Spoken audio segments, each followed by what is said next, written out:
बड़ी खबर बीजेपी के मंत्रिपरिषद की बैठक से जुड़ी हुई। मंत्रिपरिषद की बैठक में पीएम मोदी ने निर्देश दिया है, सोच समझकर बोलने की नसीहत दी गई है। लोकसभा चुनाव से पहले आखिरी मंत्रिपरिषद में पीएम मोदी ने मंत्रियों को करीब 1 घंटे संबोधित किया।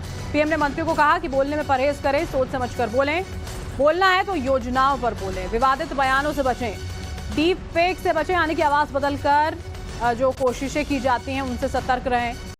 राज्यसभा के सांसदों को चुनाव लड़ने को मैंने कहा था। पीएम ने कहा कि विकसित भारत की झलक इस बजट में दिखनी चाहिए, जो इस बार जून में पेश होगा, यानी कि अपने तीसरे टर्म को लेकर चर्चा कर रहे थे। अमित हमारे साथ जुड़ चुके हैं। अमित, कई अहम बातों का जिक्र करते हुए नसीहतें प्रधानमंत्री की ओर से इस मंत्रिपरिषद की बैठक में दी गई।